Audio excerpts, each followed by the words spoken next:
all parts of the machine have to be running smoothly, Mhm. including your home life and your marriage.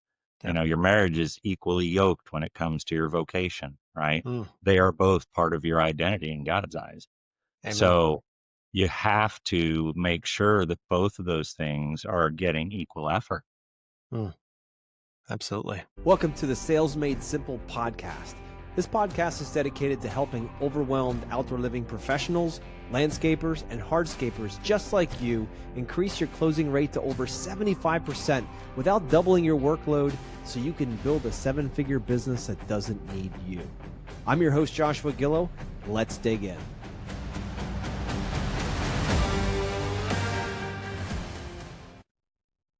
Hello, everybody, and welcome back. This week, I have Chris Cooper on, and Chris Cooper is that budget guy over at Synced Up. The guy you reach out to try to get all your numbers right. That's what he was doing for a long time, and now he's shifting gears in his life. And I'm very excited to have him here on the podcast and to help unpack what's coming next for him. So, Chris, welcome to the show. Joshua, thank you very much. I am glad to be here. Yeah, I can't wait to start digging in. It was an interesting meeting. I didn't know Chris before the Synced Up Summit this year. And a mutual friend of ours, Ryan Brighting, reached out to us both. I'm like, you know what? You guys need to talk to each other. So we eventually sat on a trailer there at Jordan Daniker's shop, and we just started talking about, our testimonies and how God's worked in our lives and how it's brought us to this moment. And, Chris started opening up to me about a lot of some of the struggles he was going through and this new idea he had to help contractors in the green industry. And it really stirred my heart what his mission and his purpose is. And that's why I want to get him on the show here. So, Chris, why don't you take us back a little bit? Tell us a little bit about your backstory, how you ended up on Synced Up, and what you're doing now. All right. Well, gosh, how did I end up at Synced Up and how did I end up sitting here today? It was, as the Grateful Dead used to say, it was a long, strange trip. Yeah. I came up in a very volatile environment in my youth. There was a lot of divorce, a lot of abuse, multiple stepfathers. Mom did not make real good choices there. So my home life was pretty chaotic. I escaped that by enlisting in the Marine Corps in 1987, and did so really without telling anybody until just before I left so that they couldn't mess with the deal. Mm. And there's a lot behind that, but it was a form of escape. And so, I traded that chaos for structure. That'll become important later. And so when I finished up my enlistment in 1991, I got a job mowing grass while I figured out what I wanted to do with the rest of my life. And a lot of people, if they've ever met me and talked at length about how I got into the industry, they'll always hear that. I got a job mowing grass while I Mm-hmm. figured out what I wanted to do with the rest of my life. I did not know that that was going to be a career choice, but it was.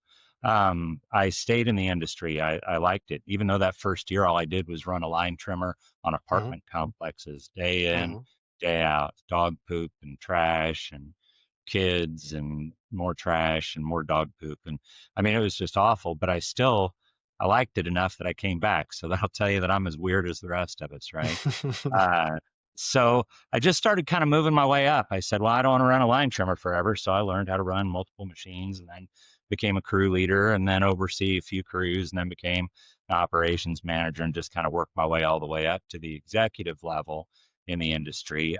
I was working for a regional player as kind of an area manager for them, running Indianapolis and Fort Wayne, Indiana, and Toledo, Ohio, and I was burning out. I thought that I was burning out on the industry. Mm-hmm. So I started making exit moves from the industry, and then it kind of picked up steam faster than I intended for it to. And in the fall of 2017, I burned my life to the ground. And it was there was just there's a lot behind that statement as well. And so, it took me through 2017 and 18 to kind of hit my place where I knew that I couldn't do it on my own. I Mm-hmm. knew that this was my proverbial rock bottom, and it really didn't have as much to do with alcohol for a rock bottom, though that was definitely part of the issue. Yeah. Um, but I finally just hit my knees and said, I can't do this. Yeah. And from 2018 on, it's been a different story. It's not like, I hit my knees in prayer and all of a sudden the heavens opened up and this light shone and everything was magically okay. But something definitely shifted in that moment. Within probably a week after that, I met Tammy, my current wife, and she has absolutely been an answer to a prayer. I say that often, but it's not tongue in cheek at all. I am a firm believer that that was the first step in many steps where my prayers were answered. That's excellent. So I stayed in the industry. Well, I got out of it briefly, Mhm. thought somehow, get this, before I finally hit my knees and surrender, thought that being a restaurant manager would be lower stress than the green industry. Okay. Turns out that is not the case. That was probably the worst decision I've ever made professionally, because when you throw a guy that's struggling with his identity and self-worth and purpose in life, Mhm. throw him in with a bunch of 20 and 30 something year old dysfunctional, self-medicating kids, basically, it's a Mhm. recipe for disaster. And that pretty much hastened my tumble to the bottom. Wow. Uh, and so, you know, Tammy at that point said, "You always liked the industry. Why don't you consider going back?" So Yeah. I did, Yeah. and kind of worked my way. I started really as an administrative assistant Mhm. to an owner. Didn't want anything to do with running crews or operations or any of that stuff.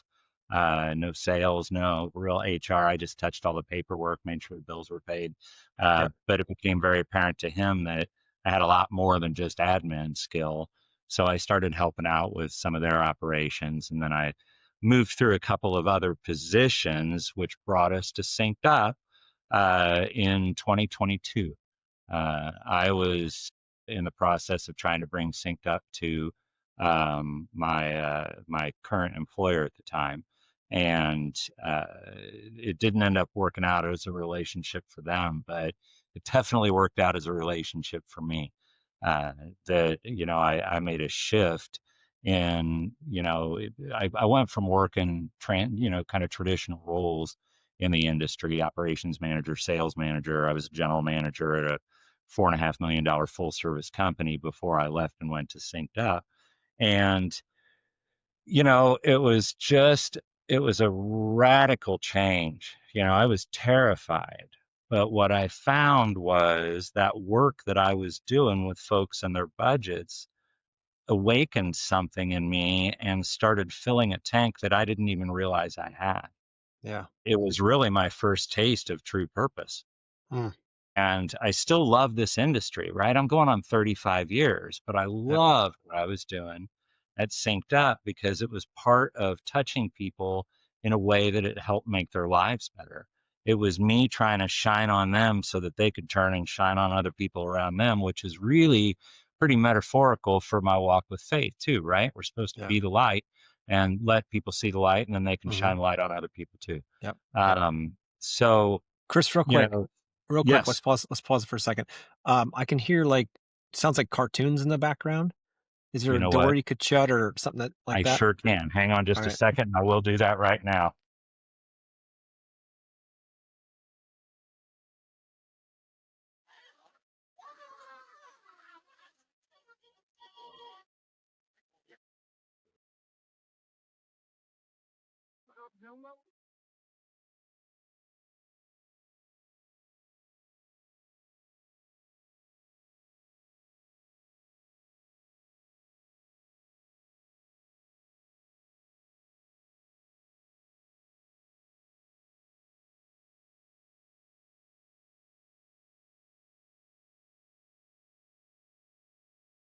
All right.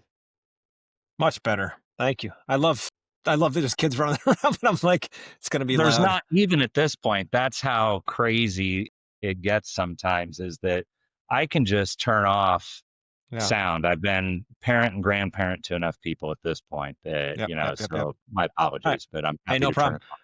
No Eh, problem. all right. Awesome. Do you want to jump in there at Synced Up and how you were lighting, spreading the light and all that? That's where you had ended off. So go ahead. Absolutely, absolutely. Um, so, those 3 years that I spent at Synced Up were amazing. They were transformative for me. And even though I'm no longer at Synced Up, I will always have this fondness for them because they share part of this transformative story, right? Mhm. So that's where we're at today. After 3 years was Synced Up, I just really felt that it was time to talk about more than just budgets. I already did. Anybody that knows me from that Mhm. world knows that I always dove a little bit deeper, and it probably felt a little bit more like therapy sometimes. Now, not a therapist, but I hope to make it transformative. I Yeah, want to pass that transformation on to other people, I you love it. know, and it'll come in the form of sharing knowledge. It's a green industry company Yeah. for sure. I have loads of green industry knowledge that I am willing to share. Yep. But I will always also focus on the human side of everything because we lose sight of that often in this industry. We do. And what I love about your heart and why I wanted to have you on here is the fact that you have this principle of each one teach one like me, right? So whatever we've learned, whatever God has given us in testimony and in experience, we now have the opportunity to share it with others, right? That's really his bigger purpose for all of these things in our lives, whether they're a challenge or whether they're a triumph, they're all part of that conversation and that part of your story. So I love your heart for sharing that. That's why I want to have you on here. So uh, what's the name of the company? What is your target? And then I have some questions for you about what's going on there. Yeah, that's fine. The name of the company is Vine and Compass, and it is just that. It's a green industry consultancy that also focuses on the whole person, uh, because this whole thing is a machine, right? And all parts of the machine have to be running smoothly, Mhm. including your home life and your marriage. Yeah. Your marriage is equally yoked when it comes to your vocation, right? Mm. They are both part of your identity in God's eyes. Amen. So you have to make sure that both of those things are getting equal effort. Mm. Absolutely. And sometimes that's a hard look in the mirror. Yep. That is for sure. Especially when you're burning your candle at both ends, trying to keep your customers happy, keep the bank accounts full, and trying to be, dad or mom at home and trying to do the very best you can and be there for the games and be there for dinner and to be present and not burned out at, the end of the day. There's all of those things. So one thing when I was reading through some of your content you sent over before we jumped on here, you jump into this idea of how structure leads to peace, not rigidity. And I think of structure in my early days in business was like, man, I don't want structure. That's why I got away from working for somebody. Was not raised. I was raised on the farm, in the garden center, but also I had almost 4 years that I worked in a restaurant when I was first starting my business out. And I was valet parking cars, which was the best freaking job, man. I loved that. We got there the latest and we left the earliest. We made the most money and we got to drive cool stuff, right? It was so much To fun. Then me, that job was delivering pizzas, there you right? go. Like I love delivering pizzas. It is not a job that you can, make a life out of, but by Yeah. golly, it was fun, man. I Yeah. love delivering It's pizzas. So I great. totally get that, man. Yeah, If that only. and yeah, exactly that, and then washing dishes, bussing tables, whatever it took to make some money back then and get the business rolling, right? So that's what I Sure. did for years. But when it comes down to it, I was like, I want to get out of there because I'm tired of this idea of working for somebody, and I didn't like the handcuffs that I felt like it came with. So when I started the business, I'm thinking, I want freedom, baby. That's what we all want, right? We want freedom of time. We can do whatever we want, whenever we want, with whoever we want, for as long as we want. This is the idea we're sold for a business. And then we start running one and we realize that it takes way more time and way more effort than we could have ever calculated ahead of time. And there's very often it started like that freedom started becoming a prison, right? I was like, man, if I don't do all these things, I don't Mhm. get the thing that I originally wanted, which is a freedom, but I don't have time for freedom anymore. So I'd love to hear some of your thoughts about, I know a lot of contractors see structure as restrictive, like somehow, like I don't want my business, I started this business to be free, and it might kill my creativity. So why do you believe that the opposite is true? Well, and some of this is, kind of going back to my own life experiences, right? I had a Mm. very chaotic, never knew what was coming next life in my youth, to the tune of 7 different school systems in 7 different years, right? Mm. So that's the kind of chaos that I had. And then I went into the Marine Corps where there was a lot of structure. Hmm. And it wasn't like I had a light bulb moment then and said, I will take this notion to people, 35, 40 years from now. No, I didn't recognize it for what it was. One of many ways that the fingerprints were on my life back Yep. there is Yep. fingerprints. And so, but as I look back on it now, I was always, and I'm still known for being fairly even keeled and smooth. And, like I don't get real riled up and I'm pretty cool under pressure. And some of that's brain wiring, but some of that is, for example, when I got to the Marine Corps, as unpleasant as sometimes it could be, military life, there was peace in always knowing exactly what was expected of you and Yeah. exactly what the mission was. Yep. You never had to worry about any of that. It took all the thought out of it, right? Yep. But most of us, as we hit later in life, and we hit adulthood and we become these business owners, we equate structure with control, Mm. right? Structure is control because all we've ever experienced it has been under pressure, production schedules, and you got to go faster. You got to try and get it done in this amount of time, right? Client deadlines and chaos management because this industry somehow became this chaotic thing. And it doesn't have to be that way. That is a story for another time. Mm. Real structure, it's not really about control. It's about clarity more than Yep. anything, right? So, like when you know where your time and money and attention are going, well, then your brain can close down some of those 12 tabs that you got running, right? You don't have to worry about that. You know, that quiet that you get as a result of that, that's where creativity can take place because now you can stop and breathe, right? Yep. How do you force creativity, right? You're going to sit down with all these photos of 5 different jobs and sketches and notes that you've taken, and now you've got to force creativity to get those estimates out, by golly, and that just doesn't ever work right, you know? That's right. Chaos suffocates creativity, order protects it. Yep. Yeah, and so much stress comes into our industry specifically because of the lack of systems and structure. Oh, yeah. Again, when I first started out, I didn't know anything about systems and structure. I just kept doing whatever came up and I was shooting from the hip constantly. And there, like you said, there's 12 tabs open. You got all these customers and what they need in one.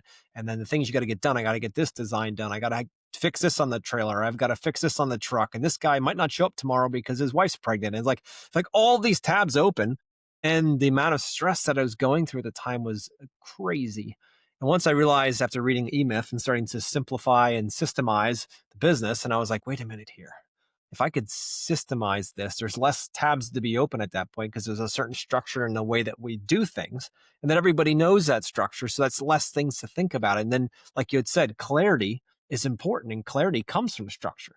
And Right. when we have clarity, we can have confidence, right? That's really what we're Mhm. looking for. We're looking for certainty, we're looking for clarity, and we'll get confidence. And that happens having a structure that everybody understands. That's why the Marine Corps Right. or the armed services really feeds that because it's very organized. Not to say we have to run our businesses that way, but Right. there's definite truth in what they're doing there. Well, and even then you're stepping into that negativity of structure, right? You say, Mm. well, you don't have to run a business that way. Why not? One of the things we learned in the Corps was kind of the rule of threes, not the threes where you can only hold your breath for 3 minutes and so on and Mm. so forth. It's more like you're in charge of 3 teams, or you're in charge of 3 other people on your team, or Yep. you've got 3 teams, or which make a squad, and then you've got 3 squads plus your squad is a full platoon, and so on and so forth. It runs up. Mhm. When you get beyond that, your productivity, your accuracy, all of that starts to degrade. Your proficiency starts to degrade. Yep. So Yep. Yep. it's all about the structure. If you know what it takes to do this thing, well, you'll know what it'll take to do the next thing, right? And that's how you scale. You build to a certain point and you say, okay, well, this equals this much. Well, now I know that to get this much again, I have to sell this much. Yep. But that's only once you've got systems in place to watch all this stuff. Absolutely. It's so important. So another question for you is, what's the first small piece of structure that usually brings the biggest sense of peace to an overwhelmed business owner? What have you seen? Weekly reset, Okay. weekly tie up, whatever you want to call it, because it's both, right? You've got to carve out some time to have that week beginning conversation with yourself. And you have to get everything laid out that is important to you, right? So every Sunday, for example, if that's the day you do it, sit down with your calendar and decide what actually matters this week, and you Yeah. schedule it. I always say if it doesn't get on the schedule, it doesn't get done, right? We've always heard Yeah. stuff like that. But the flip side of that is also true. If you want to ensure that it gets done, put it on the schedule and then do it. Stick to the schedule. It's about Yeah. consistency, right? One of those C's as we were running through all of that. You know, you don't plan your days around the noise, but most of the time, what we find in this industry is we're reacting to the noise. Yep. So you plan around your priorities. That single rhythm check will reclaim more mental space than any app or spreadsheet ever will. Being intentional about what you intend to do in the future, man, it's one of the keys to life. Look Preach, brother. forward. Preach. Don't look back, right? Yeah. Don't look backward. It's not where you're going. Even Ben Hardy, Dr. Benjamin Hardy talks about being your future self now, right? Mm. Assume that you're there. And that will Yeah. help lead you there. If you Yeah. spend time back there, guess where it's going to hold you? Yep. Back Yep. there. That's Exactly. why we're all, and as men, we're on islands, right? Here we are, we're business owners, and we take all this stuff on. 75% of us are attention deficits. So our life is chaos just by nature, right? And Mm. then we take it on, we make this business chaotic because the business isn't chaotic. It's our brains that are chaotic, and we're running our businesses that way. That's right. Right. And so you just get all that chaos going along and you just throw up your hands and you say, well, that's just the way this business is, you know? No, Yep. reclaim it, Yep. and it's Yep. not Yep. about, I mean, I know you got to buy your time back and all those things too, but really this is just about intentionality. You I sit love it. down and you say, I'm going to develop a rhythm and Yep. I'm not going to make it unattainable like your New Year's resolutions. That's why we fail. We set a bar far too high.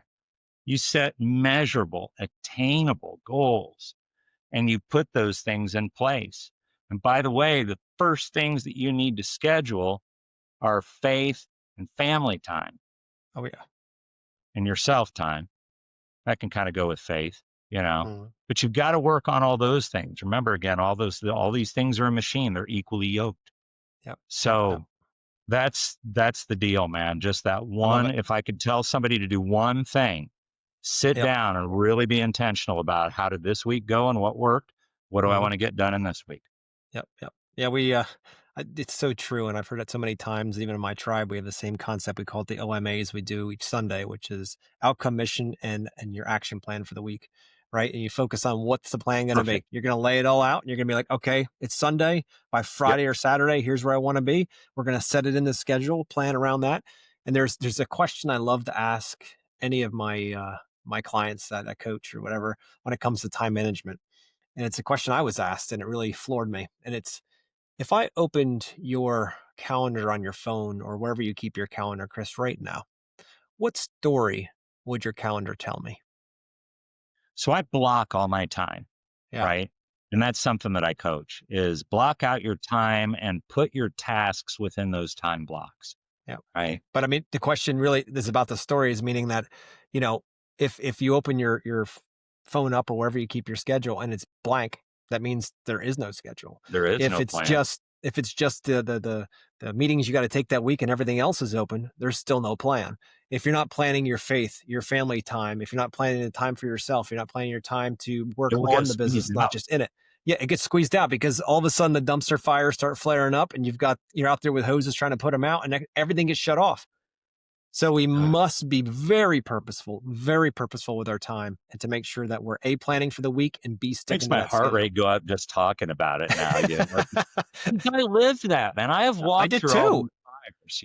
Like dude. I have lived the chaotic business owner world. I have Yeah. led the self-medicating business owner world, Yep. right? I've Been led the there. one who's trying to figure out how to plan, to work for all these people that are counting on you. But, I became a person whose trains ran on time professionally.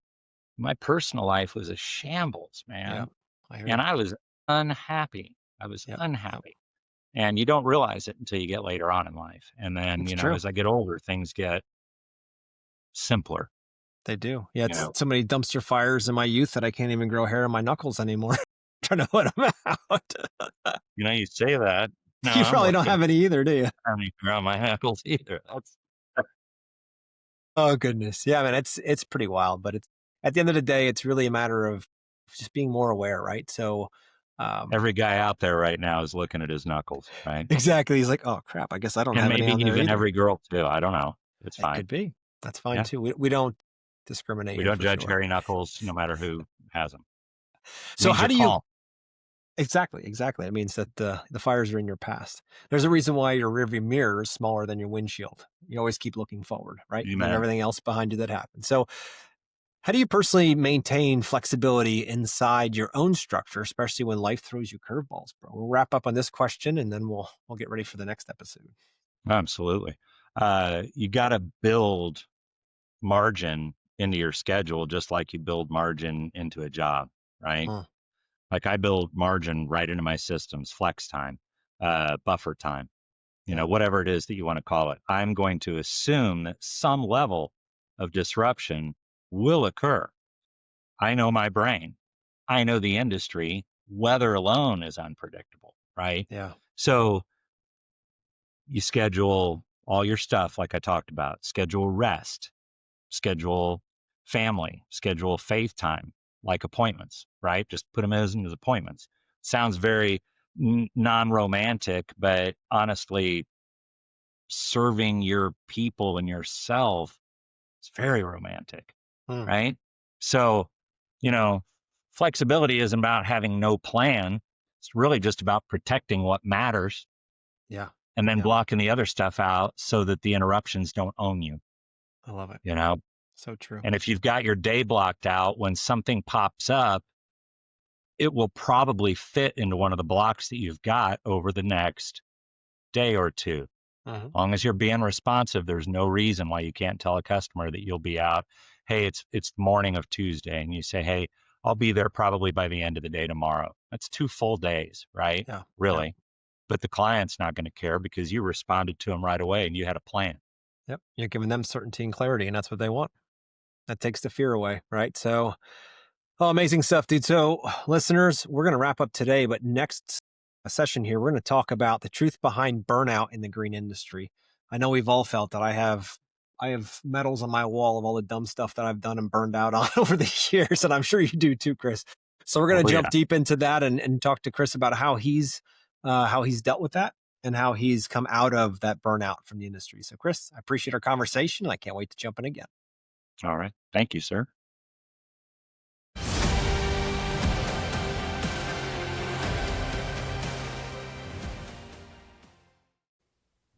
What if you could close 75% of your projects without chasing, convincing, or dropping your price? That's not a dream, that's the mission. Mission 75. Here at Yes Express Sales Academy, we are spearheading a bold shift to help outdoor living contractors sell with confidence, not desperation. Because let's be real, you've been told to just give them a good price and hope for the best. You've been trained to beg for work and give away your time and compete with contractors who don't even play at your level. That ends now. I wrote the Core 10 sales playbook because it's the system I desperately needed 20 years ago. It's built for real-world, design-build contractors, not guys in suits. Inside, I'll show you how to qualify leads in minutes, speak to emotion, not features, cut confusion and eliminate ghosting, lead the sales call with calm authority, and close premium jobs without flinching. That book drops in January 2026. Check out the show notes to get on the list to be the first in line to grab your copy of the Core 10 Sales Playbook before they're gone.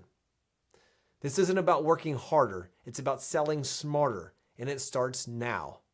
Let's raise the standard together.